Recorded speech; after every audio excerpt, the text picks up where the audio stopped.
And will you say the war and branch you served in?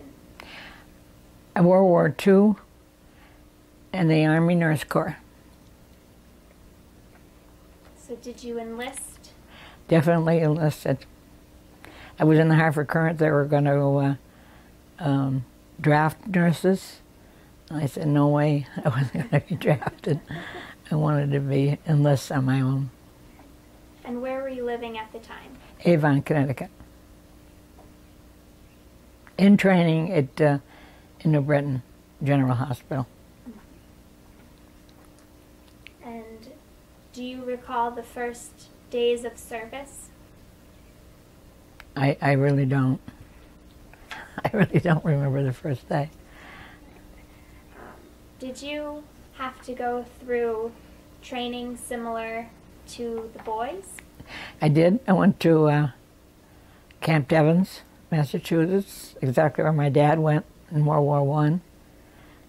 And I was there for 6 weeks, and we did all the exercises and got all the shots and had to do the hiking and so forth, and that the boys did. And then we had chemical warfare attacks where we had to simulate actually. And I remember mostly I have said that I wore pink curlers, plastic curlers in my hair, and when they called for us to get up and go on this bivouac, I didn't take my curlers out of my hair, but we had to take the gas masks. So we were walking along the road, and all of a sudden we heard this command car, you know, the engine was revving up, and it was a sign that it was the chemical warfare truck. And so we immediately put on our gas masks, and they said, one of my friends said to me, "Joe, you got the gas mask on upside down." So I had to take it off rather, and turn it upside down, and in the meantime pulling out the curlers along with it in my hair, then to put it on right side up. So in the meantime I'm holding my breath, scared to death, but I finally got it on okay. And along we went. I went on the, I don't know, I was, in the meantime, as I said, I was holding my breath all this time, but time was not of importance. Holding my breath was the important thing to me. And I finally uprighted the mask and had to walk. We didn't walk too far. It was just the experience of having a gas attack, you know. However, we went on. Well, that was primarily what that hike was to have the experience of the chemical warfare. And it was very interesting. And then we would turn around and go back to the barracks after that. I think we had to go back and have breakfast after that because they woke us up so early that we didn't have time for breakfast, which was fine. And other than that, do you want me to go? Other than that, we had the shots we were supposed to get, and our arms would swell up like a balloon, excuse me, and were very, very tender. But it didn't make any difference. We had to get out in the field and do all these bizarre exercises with everybody else, you know. In the meantime, as I said, our arms were killing us from the shots. And we did that, and we didn't, at that time in Devens, we didn't have any patients to take care of. The main thing was that we get to training, exercise training, and marching and hiking and all that kind of thing. And we had to go. We did have to march quite a while up into the hills in Massachusetts there, and they had us. We didn't have to do it, but they demonstrated us how to put up a 16, I think it was, capacity pyramidal tent. And it was quite a feat to do. Then, okay, the whistles were the common tone. And they said, okay, we had to find each of us had to find a spot, and there were quite a few nurses in that bunch, and find a spot or a tree or something to dig a foxhole and a slit trench. And so there were very few tools to use, and we had to take turns. So I spotted a big tree. You know, it'd be nice and shady, but that wasn't too smart, because that big tree I finally got a hold of an axe, and I think I went down about a half an inch.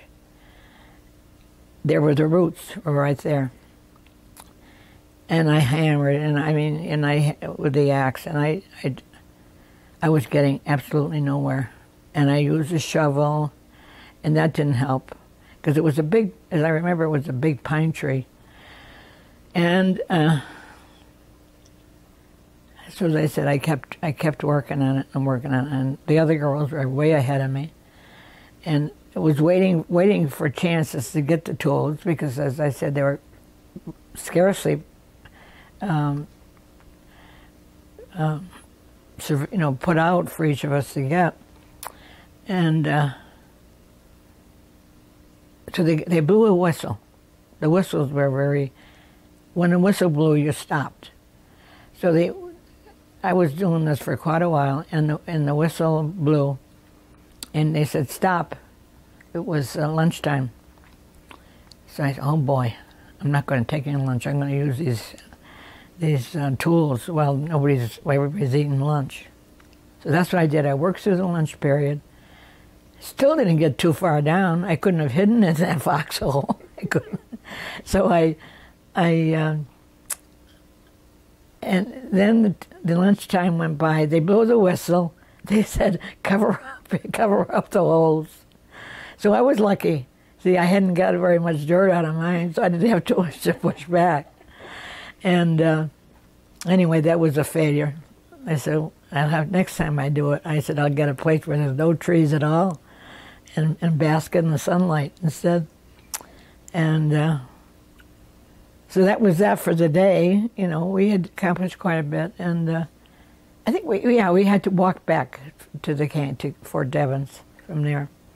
It was quite a hike, but we did it, and got back in time for supper time. And we stayed there, and there wasn't too much. We didn't have much entertainment at all. We were our own entertainment, and we stayed in Devens throughout our basic training. I think it was 6 weeks basic training, and then they said we were going to leave, so we had to pack up our foot lockers. And by the way, when we made our beds in the morning, some of those chosen men, the soldiers, had to come in and bounce the quarter off our bed, our sheets, and make sure the quarter bounced. The beds had to be that tight. And if it didn't bounce, we had to make the bed over again. So anyway, we packed up our foot lockers and headed for Columbia, South Carolina. But we went by train, and I can remember going down south in the heat and everything, and we were right behind the coal car. Some of us were, not all of us, but some of us were. I was one of the chosen few that was behind the coal car, which wasn't too pleasant. Anyway, that evening, it got to be 10 o'clock, and they hadn't had anything to eat. So my friend June went back to the car where they had the dining car, or cooking car, And she told them that we hadn't had any supper. Now, this was 10 o'clock. And by then, they were cleaning the kitchen. Some of the fellows were using the water hose, and taking showers in the cooking car. And they said, we haven't had anything to eat. Well, the nice thing about that was, if you want to call it nice, they brought us paper plates.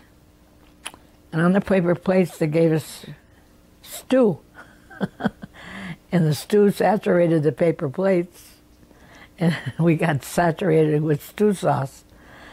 But anyway, we continued on. But I can remember, I don't know where it was, we were stopped down our route to South Carolina.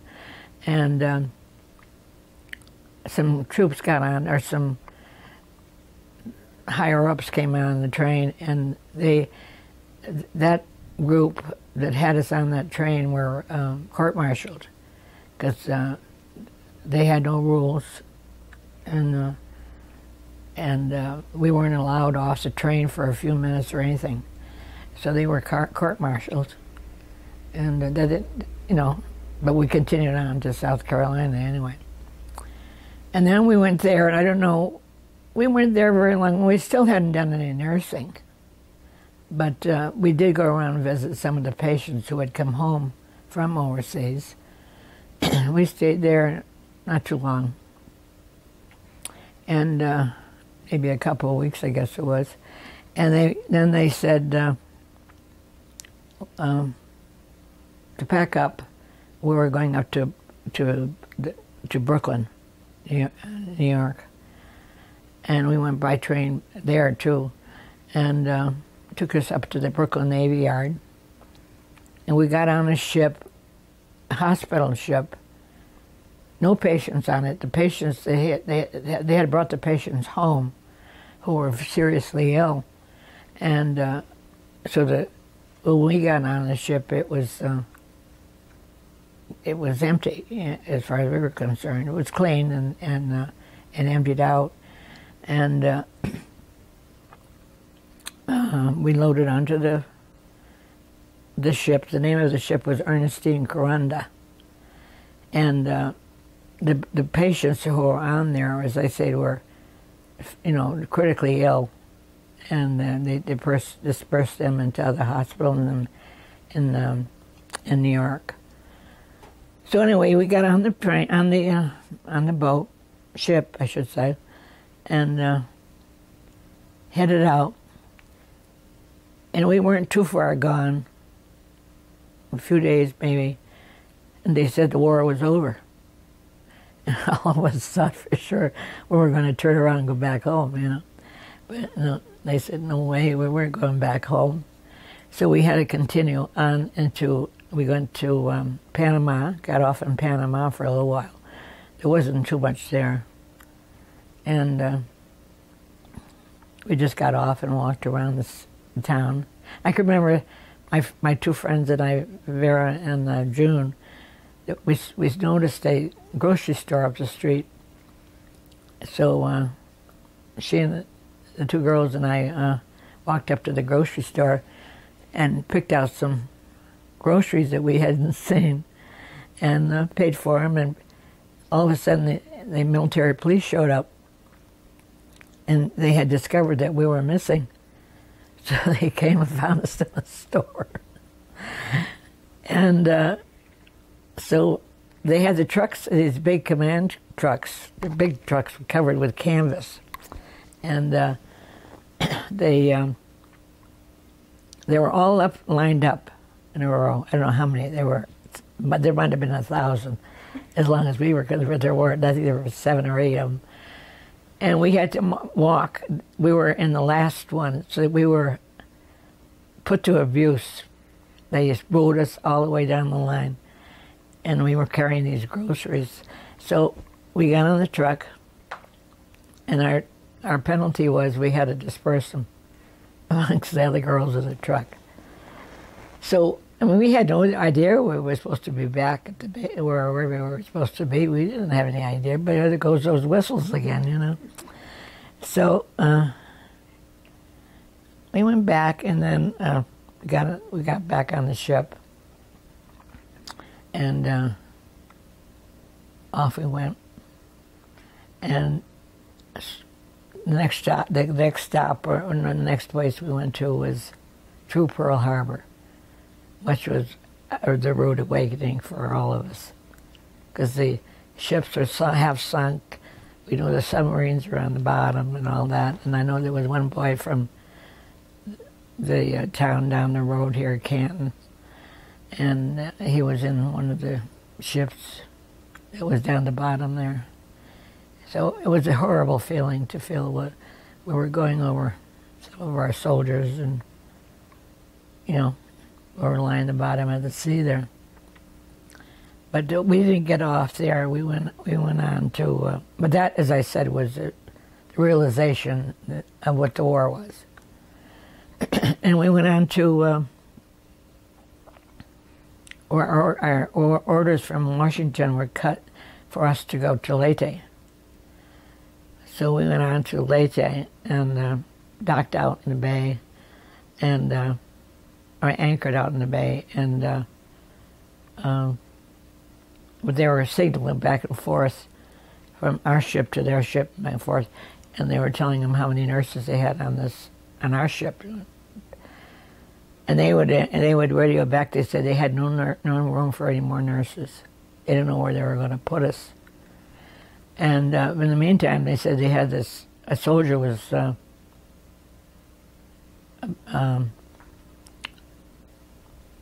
on the top of a tree, and the tree was wrapped with a snake.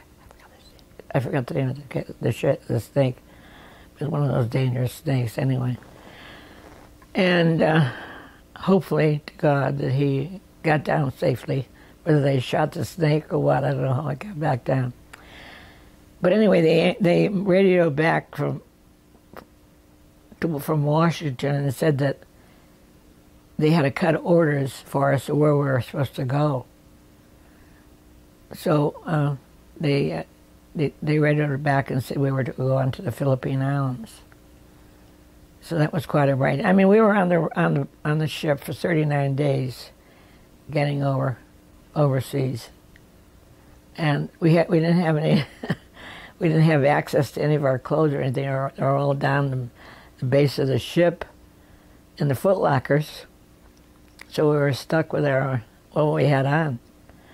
And all I remember there being was water fountains and bathrooms, but nothing for us to wash in or anything. We were surrounded by a sea, but we couldn't wash. And I can remember I loved to be on the water. I really enjoyed it. I didn't think I would, but I did. And we were right up the front A deck, right up in the bow of the ship. And when we had storms out there in the Pacific, the ship would go down, and the water would be over the top of the ship.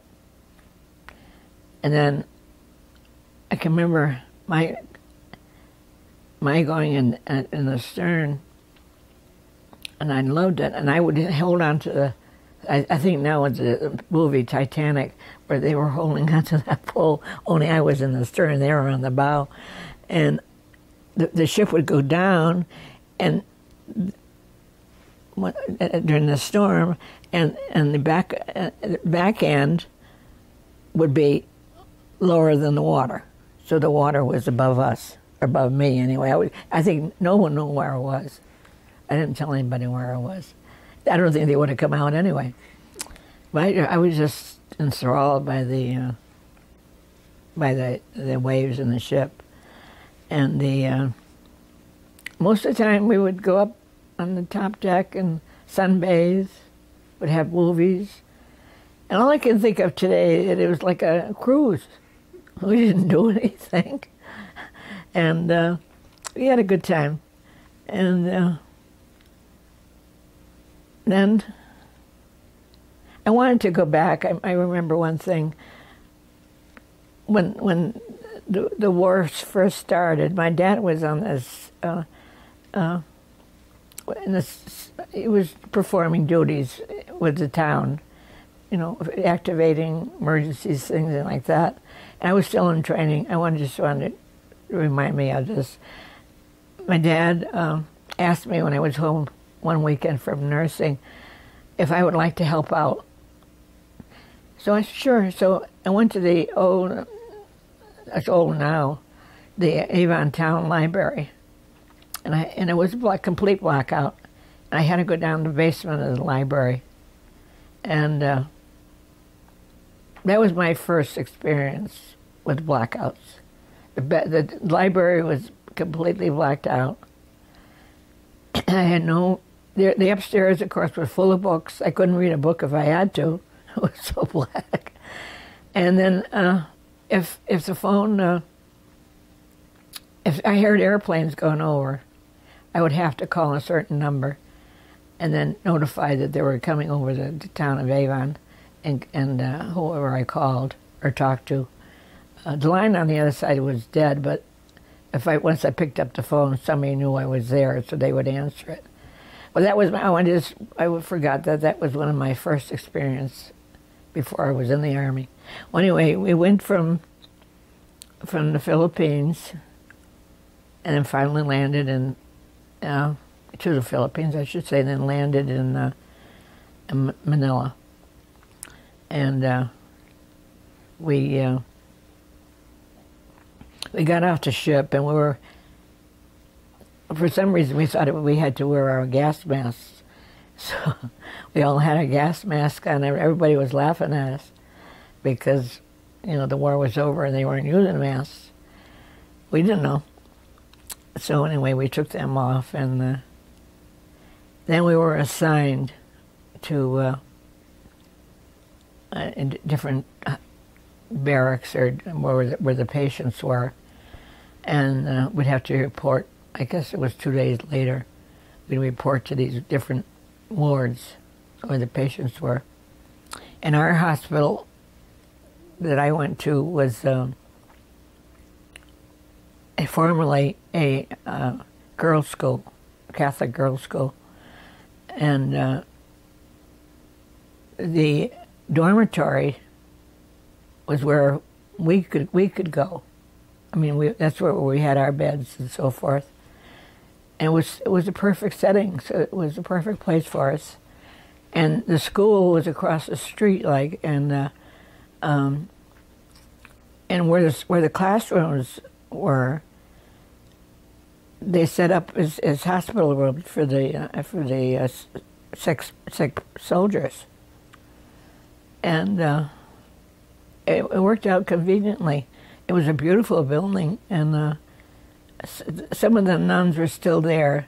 There was a great big court garden in the middle of it was in a square kind of a place, and the garden was in the center with a fountain. It was quite picturesque. But some of the nuns were still there, but they were upstairs. They couldn't, they didn't come down amongst us. But we had most of the boys weren't too bad, but we had 2 boys who were in iron lungs. And the iron lungs, all they reminded me of was a submarine, and the only thing that was out was their head. Head was sticking out. And they had upper respiratory problems.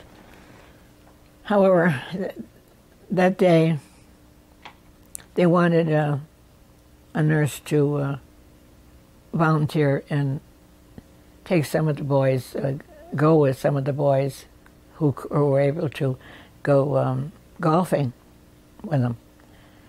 So I said, sure, I'll go. Of course, we worked 12-hour shifts.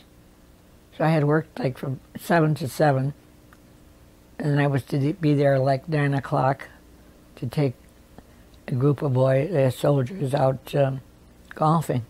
I had never golfed in my life, and I shouldn't have gone then either, but I did. And the first whack I took at the ball, I hit the poor caddy right in the head. So I wasn't one of the favorites to go golfing. And I had fun. And then we came back late in the afternoon, and of course I hadn't slept. And then it was almost dinner time. So I waited and went with my friends at 5 o'clock, I guess it was, to dinner. And then I had to get ready for work at 7 o'clock. So that night when I went on duty, there was just two same ward boys were there that were there the night before.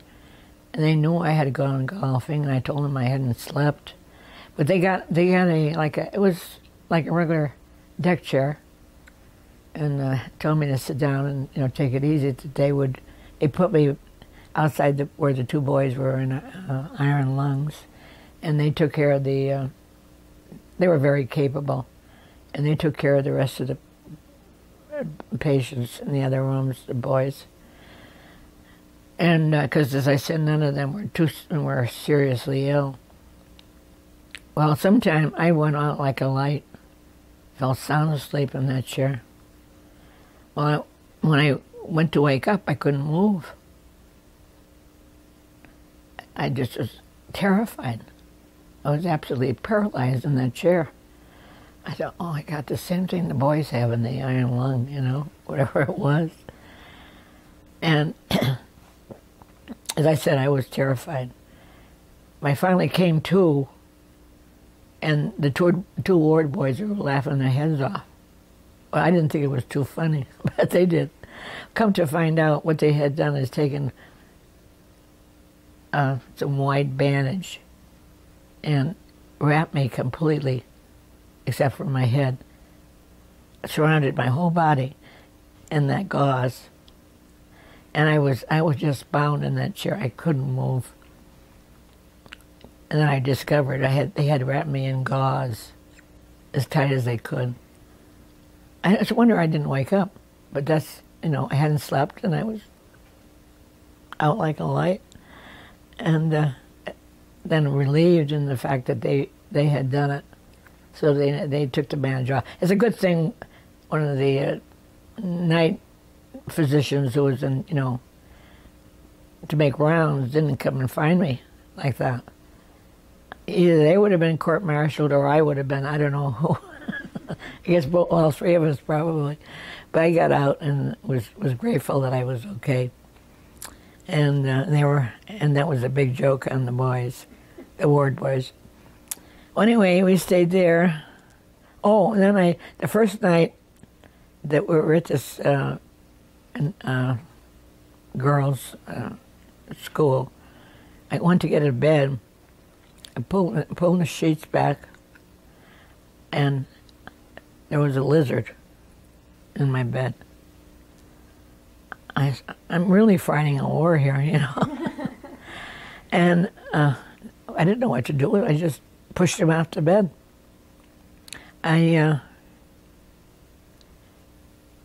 then we went from there. We went to another place right on Manila Bay.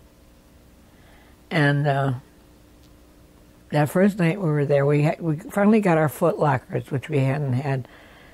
Well, it's over 39 days now. Finally got our foot lockers, and we didn't even remember we had them. But we got everything out and hung them up, and to air out and dry out and so forth. And they didn't have windows as such. There were thatched roofs that came out like that, and the window part had screening on it. Well, as I said, we were right on Manila Bay. The first night we were there, we had monsoon rain. Well, we should have left our clothes at the Foot Locker, because everything was soaked. The mattresses were soaked, dripping to the floor. The girls were crying, scared to death, because down through the middle of the barracks were snakes, lizards, you name it, going down like in a river on the middle of the barracks. And as I said, some of the girls were crying their hearts out, scared to death. Want to go home.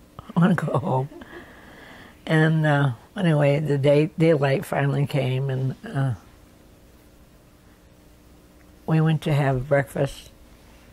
But the mud was almost up to our knees. And that was the day we started Atibrin. Atibrin was a yellow pill that we had to take to prevent malaria. And so we all started the pill. And the water came out of a cistern. It was like a bag. It was, it wasn't like a cooler or anything. It was a bag they called a cistern. And it wasn't cold. It was lukewarm. And anyway, we had breakfast, and then time lapsed, and we were assigned to other departments. I went to the chief nurse's office. We all did. Those nurses that were there went to the chief nurse's office for assignments. Now, my name, of course, at that time began with B, and so my name was probably fifth or sixth down the line. And I thought, well, she was naming, but there were more names ahead of mine, probably 10 names. And she had them all checked off and told them where to go. But then I noticed when she got to my name, there was nothing by name, nothing by my name. And I, oh my Lord, what's going to happen? So she got down to my name, finally, and she said, what would you like to do? Which I thought was kind of odd. What would you like to do? I said, I don't know, what is there for me to do? And she said, how would you like to decorate the nurses' quarters? Which I thought was kind of odd, in nursing for me. And I said, whatever you say, it was up to her. And she kept going and asking me different things. And then she says, how would you like to work in the occupational department? She says, the gal down there, the nurse down there, has got a bad ear infection, and she's got to go home. And I said, that's fine. And we had the most beautiful felt. I bet the rolls of felt were probably 10 feet long, all different colors. And some of the boys were very handy at crafts. Not me. I could hardly sew a straight line. But anyway, she put me down there because, as I said, that nurse was going home. I got to stop. And so anyway, there were some boys, as I said, they would make vests out of that felt, and they were very ornate. They would make them very prettily. And I thought, maybe what I could do would make purses, pocketbooks. So I did. I cut off strips of felt, and everybody seemed to like them. Make one for me, make one for me. So that's where I kept busy. But then somebody gave us a thing to weave things on, but it wasn't in working order. And I tried to fix it, but I wasn't knowledgeable in that area anyway. Well, anyway, the other poor nurse, her name was Betty, she had to go home, and she felt terrible about it. So I continued in there, and then eventually I was made night supervisor. Now that was eerie, because there were several different areas, or the different, whatever the patient's condition was, they were all in separate buildings.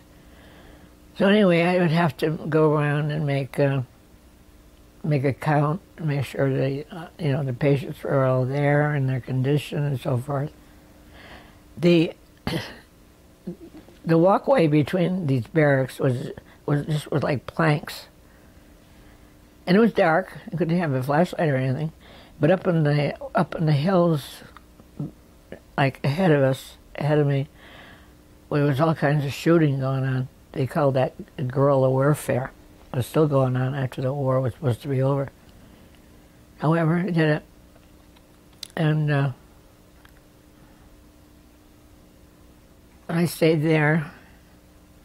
And then we were there only for 5 months. And they decided to send us to Japan. So we got back on the ship. I headed to Japan. And but they said, as I say, it was a lot like a cruise. No, we weren't too far from. We went down the border, down the south of Japan, and over a short ways, and it was Korea. So they said, we'll take you over to have you see Korea. So we went over there, and we had to climb up a steep embankment. But we got off the ship anyway. We got off on what they called a duck. It was a wooden kind of a ship or boat. Anyway, we walked along the shore, and the Korean women had like little makeshift shacks, and they were selling like mostly fish. They would catch the fish, and then they'd sell their fish. And we walked up and down there, and there wasn't too much activity, so we had to get back on the ship. And then we went to Japan. And that was very nice. And that was a new hospital. It was practically brand new. And then we started, we had real assignments and so forth, and the duties were, we had the hot water bottles, and we had the things that we didn't have in the Philippine Islands, and we give shots and so forth. And one morning, the head nurse on that department came in. She said, "You better get down to Ward so and so." He said, "He's yelling for you," and I didn't know. I didn't know who it was. I didn't know there was a patient in that room. So I said, "Okay, I'll go down." When I got down there, he had punched a hole through the wall, and he said, "Where were you?" He said, "I've been calling you. I didn't even know you knew my name." But he had a tooth extraction, and he was coming out of anesthesia, and he was yelling, as I say, my name. How he knew my name, I have no idea.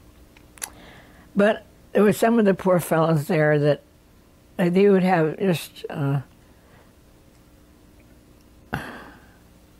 facial, infections or anything like that, or furuncles or whatever. And they would write home and tell their wives that they were on sulfa drugs or penicillin or whatever.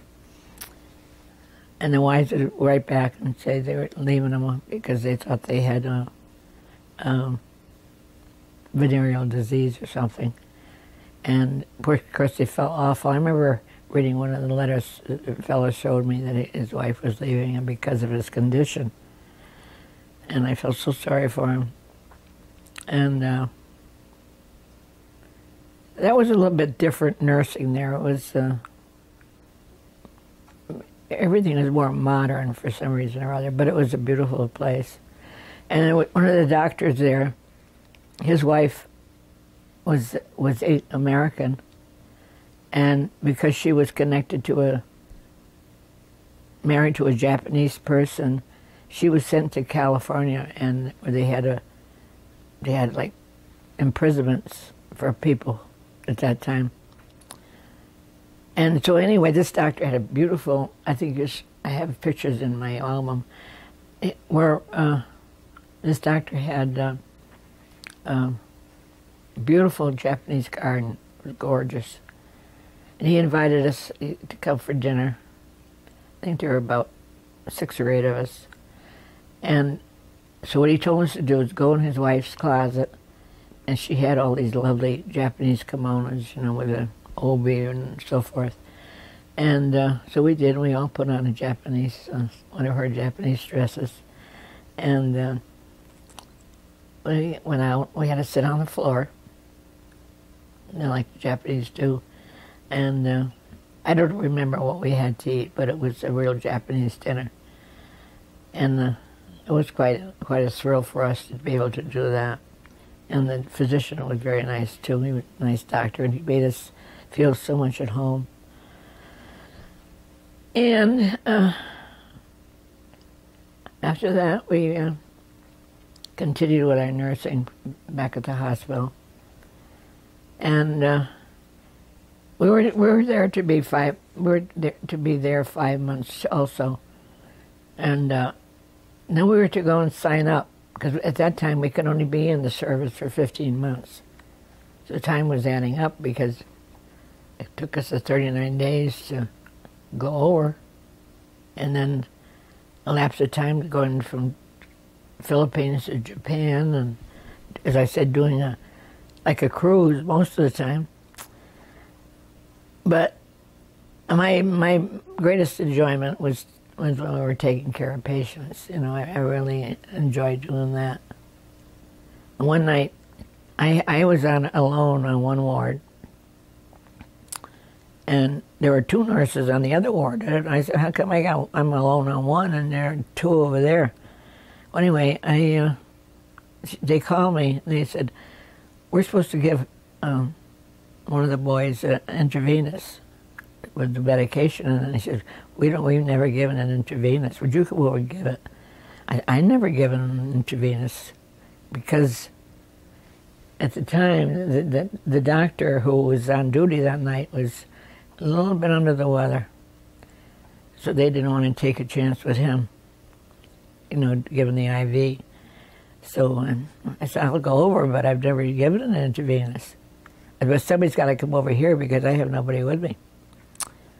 So I went over, and just by the grace of God, I went to give him the medication in his arm, and first shot out of the bag, I got it in. And it gave me a piece of relief, too. And so as I said, we weren't there very long, but when my roommate and I went to Mount Fujiyama. We didn't go up Mount Fujiyama, but we were supposed to go on like a vacation for 2 weeks, and it was right at the foot of Mount Fujiyama. I meant to say, by the way, that in the barracks in Manila, we had 2 fires. One the commanding officer said, everybody out. When I got out, there's a fire. The second one, the second one the first one I didn't go out. I went back to bed. I was so sleepy. And my dream was so real. I dreamt that there were 4 soldiers down there holding an army blanket out with one in each. So there were 4 soldiers holding this blanket, and I was to jump in it.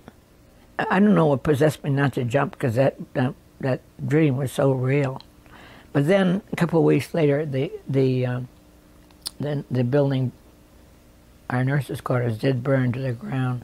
And of course, we all felt badly because we had lost everything that we had bought to take home and so forth, souvenirs, Well, anyway, that was in the Philippine Islands. But in Japan, the building was a different structure, and we had no calamity. But anyway, we were up in near Mount Fujiyama, and we had no assignments or anything, and we didn't feel like participating in anything, so we just, were by ourselves more or less. And they would have dances. I guess we did go to the dances, and let's see what happened there. Oh, then they decided that we should sign up to go home. And what we wanted, and I said, don't sign me up for an airplane. I said, I'm not going to go on an airplane. I said, I'll go on a ship. But I'm not going. But my mom said to keep your feet on the ground. I was on the ground. And unbeknownst to me, my friends signed me up for a plane. And but anyway, I'll have to go back. That our 2 weeks were up at this vacation we had up in the mountains, and then the military police came up in a Jeep to get us. And I said, he said, can either one of you drive? And I said, yes. I said, I can drive. So he said, I'm so exhausted. No, it's a long trip up from where he had to come to get us. Yeah, I can drive. So I got in the Jeep. And the night before, we had torrential rains. And I was going down the hill into the main town there. And I had no idea, but the culvert, from the force of the rain and the water and so forth, had washed out. So all there was a big hole in the road. Sure, I had to hit it. And I can remember it was on my side, on the driver's side, and the front wheel went into the hole where the culvert was. And the poor military police guy that was a soldier that was with us, the old-fashioned windshield wipers, you had to turn up and turn a little switch on, you know. So his head hit that switch, and oh my Lord, he started to bleed furiously. I said, Annie, I said, what are we going to do? So we got out our nurses' bandanas and then put a heavy pressure on his head where he was bleeding. And you know what? He said, I got to drive. Because he said, if they ever find out that you were driving my Jeep, he said, I'd be in deep trouble. Because never were you supposed to be driving this Jeep. Well, I didn't know, you know. I was happy to drive it, but of course I had to fall into a culvert. So he got out, and the poor fellow, he was bleeding profusely. So I thought, well, I think today, I bet you he still has a scar on his forehead where he went and hit that the windshield wiper. Anyway, we finally got back, and all we had to do was hang around and wait for a trip back home. And unbeknownst to me, the girl signed me up for a plane. So then they called out my name, that, you know, they had a way for me to get home, and it was an airplane. So that was, we packed up all our stuff and went to the airport, got on the plane.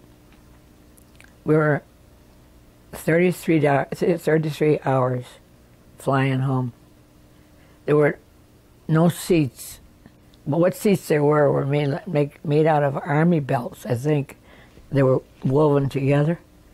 So we sat on the floor and slept on the floor in army blankets. Then my friend June knew that I was scared to death. So she went up and told the pilot. And he said, well, have her come up with me. She can be co-pilot with me. And he had a co-pilot. And I think he stayed in the cabin, but I sat up in front where the co-pilot was. And he said to me, see that lightning up ahead? He said, but you know what? I'm going to miss it. So we took a different route and missed the thunderstorm. But we made different stops along the way at different very remote islands, Johnston Island and a whole lot of little islands. And one island we stopped at, if you got out of the plane, you could see from one side of the plane to the island to the other side. Visually see it. That's how narrow the island was. And that's where the runway was. And as we were landing, I was on the right-hand side with this fellow he was sipping his bottle of whiskey all the way home because he was so scared.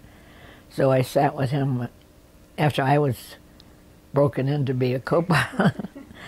And as the plane went into land on the runway, the plane was like this, and the wing on the right side got into the water like that.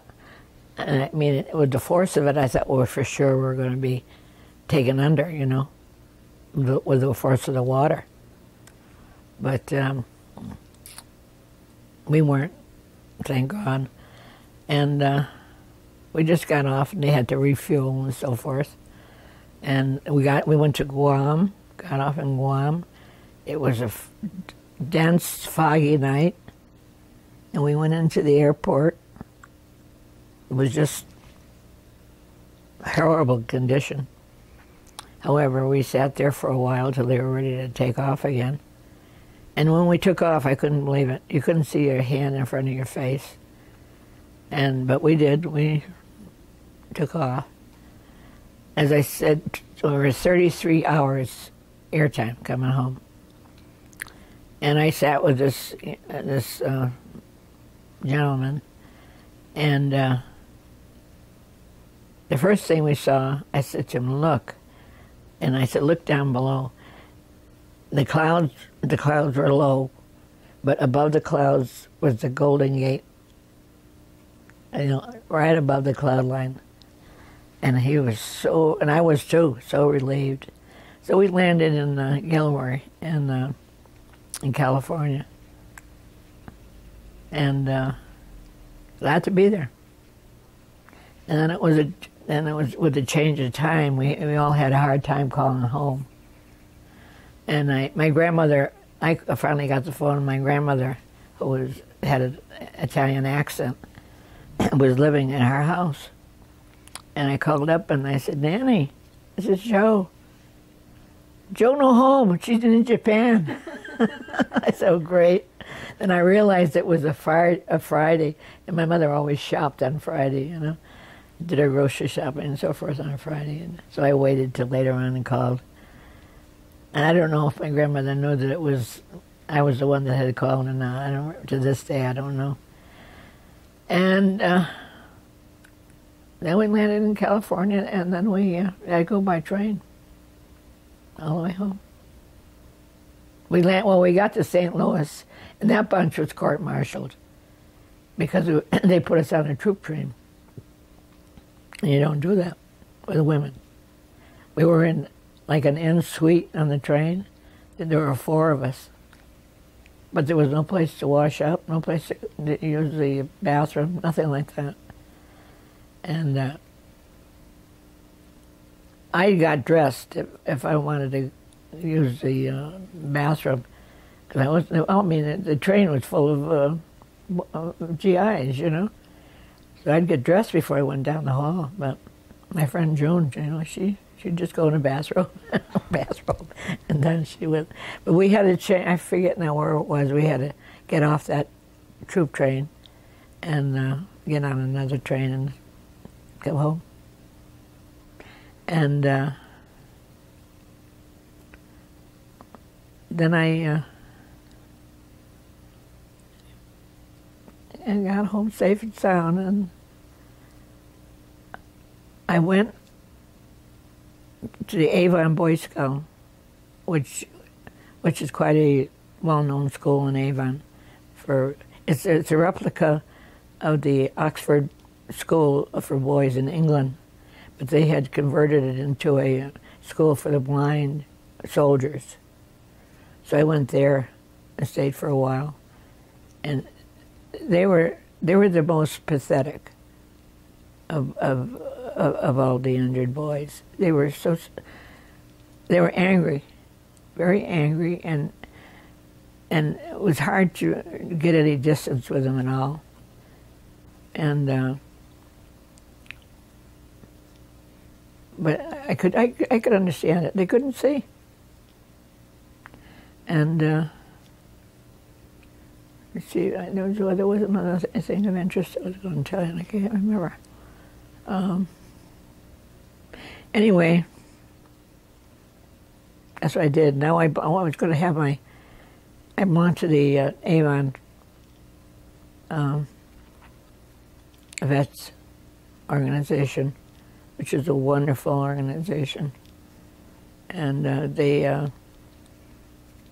we have meetings once a month, and they have a big dinner, which the auxiliary puts on. And then we have a nice, very formal meeting. And I'm the only female in the group of, I don't know, probably 50 men. And they're all so interesting. And then we meet every Thursday in Avon Friendly's for coffee. And all the conversation is about the days in the Army. And it's, very interesting to hear them talk about it. Some good and some bad, but most of them, they seem to tell the funny side of it, Mm-hmm. And it's interesting to go when I can go. In bad weather, I don't go to Avon because it's quite a while from here. But they are, and now coming up this week, I'll be selling poppies in Avon for a couple of days.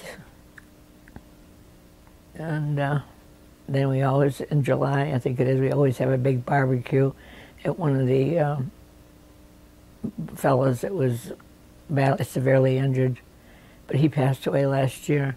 But he made a ruling to his wife that every year he wants the veterans to meet at his compound, they called it, and have our barbecue there every year. And he's a nice fellow. I knew him in Avon before I even went, when I wanted to go to school. And we always have a good time. And I enjoy going and selling poppies and meeting all the people and watch the little kids take money from the piggy bank, and put it in their little cans we have, and then I give them a poppy. So that's about all I know right now. And I think one thing I did forget to say, perhaps one of the, in conjunction with where the fellows were blind in Avon, but in Japan went to a leprosy colony, and it's unbelievable. They do have little cottages for them, like if somebody in the family would get the leprosy. They would have a little bungalows where the whole family could move in near the hospital. And the one we saw was a woman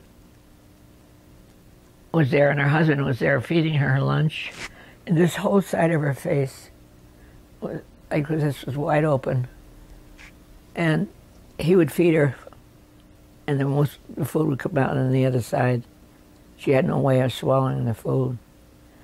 It's an unusual disease. I think it's pretty well under control now. If they can see one spot that they recognize as the beginning of leprosy, they can stop it, because it can be treated now. So I don't think there isn't much, but it's a horrible, horrible disease. Like any of them are. But I do remember that. We were scared to death to go in there again. But we did. We didn't work there. We just, they took us to show us a place and how they were taken care of. Well, my dear comrades, that's all I can remember at 85. I can't remember everything. Do you remember being discharged? Do you know when you were discharged? When I was discharged? Mm-hmm. Yeah, at Fort Dix, New Jersey. And they had us go back in the chemical warfare department before we got out of there. But they asked us, would we consider and stay in? But, like as when you're through school, you want to go home. And most of us, that's what we did. We got out of the service and went home. And what did you do in the years after the service? Oh, I attempted working. I worked at one nursing home. I didn't want to, but it was the easiest place I could find a job at that time. I worked at a nursing home, and I was so discouraged, very discouraged. It was myself and an aide, and one poor woman couldn't get to sleep, and she said, I think they gave me black coffee before, at nighttime. She said, I just can't get to sleep. So I said, wait a minute. So I went and got a warm face cloth and massaged her head and tried to get her to go off to sleep. And the aide came back and said, we haven't got time to do that. I said, maybe you haven't, but I have. And then another thing was she didn't, the woman had a bed sore. And she took the tongue depressor and started from the wound, and it went out this way. I said, you don't do it that way. It says you're spreading the infection. Start from the outside and go in with the ointment. Who are you telling me what to do? I didn't know, but the owner did not tell me there were patients upstairs. I had no idea, none. So I went upstairs, and the snow was up above the window on the door. No way to get out if it's in case of fire. And there were no names on the bed. I had no idea who the patients were. And then they told me I had to pour the medications for the next day for the patient, the girls coming in. I said, well, no, I don't give medication. I don't do that.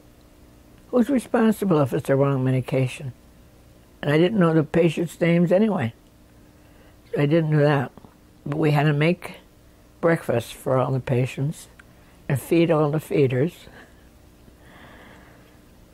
And then I had to do all the charts on all these patients, 60 patients, so that I didn't even know their names. And I thought, well, I'll be late when 7 o'clock comes. I told the aide, I said, it's 4 o'clock. I said, I'll stay till 7, but I'm all through. And we had to do all the laundry. It was October.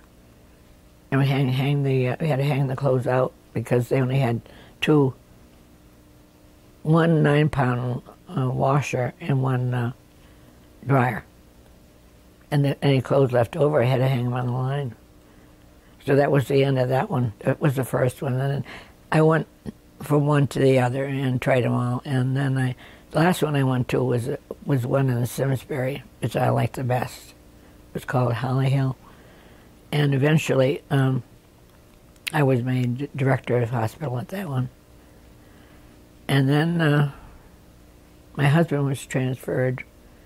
I got married in May of 1949, and that goes back now. And I had 4 kids in 5 years. And my husband said, you're not going to go to work until all these children are in school. You'll be home with them. So I did. I stayed home. It was 10 years. But anyway, when I went to work at Holly Hill, I became director of Holly Hill. I loved that place. And then, as I said, my husband was transferred to down to Old Lyme, to post office, and we bought a home in say Old Saybrook, and there. I didn't work. I worked for insurance companies. I would take physicals, go to different people's houses and take physicals for insurance all different kinds of insurance, Metropolitan, you name it, and any of them, and so that they could get insurances. And then I went from that into doing private duty. And then my husband died, and I fell. I think I fell once. I think it was. And I have children up here. I had 2 sons living up here, and it was quite a distance for them to drive. It was 3 hours, you know, on a weekend, and they didn't want me to be alone, so they had me move up here, and this way I moved to this house. So since I fell, I haven't been able to work. I'm too old to work now anyway. So that's the story of my life. But the Army, if I hadn't gone into training, nurses training, I wouldn't have been able to go into the Army. But I am, so I don't know if I had mentioned where I was offered the first scholarship to Columbia University. It was the same day that I signed up to go in the Army, and so I'm glad I did. It was a wonderful experience, and I feel so gratified in what I could do and what I was able to do. What was the highest rank you earned before? First lieutenant. And Right. Pardon me? No, go ahead.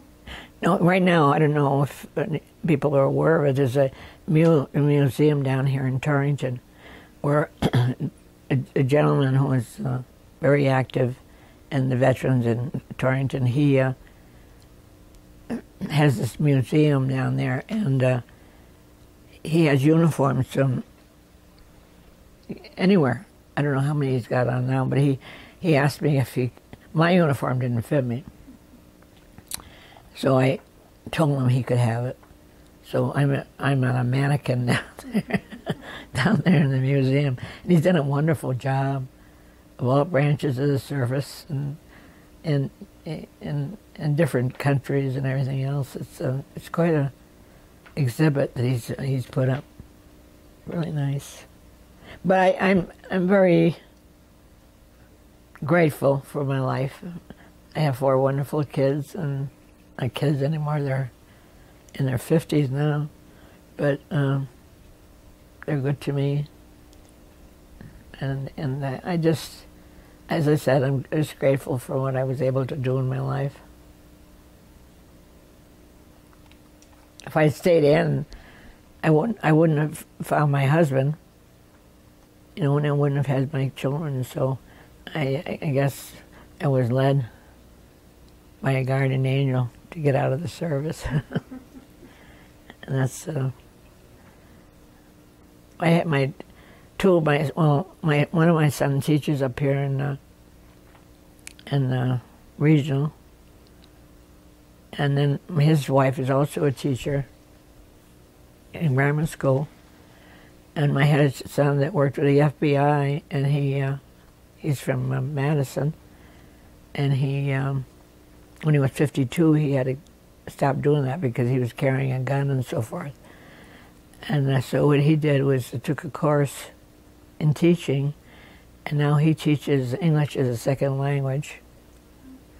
And my son Peter is a contractor, and my daughter lives in Wisconsin, and she's a busy mother.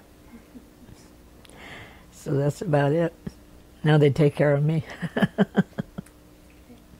It's been very interesting to talk to you, and I give my best wishes to everybody that's in the service, and I have no qualms about any of them. They were just super guys, and I was just heartsick when we couldn't do enough for them. You know, we were just absolutely heartsick.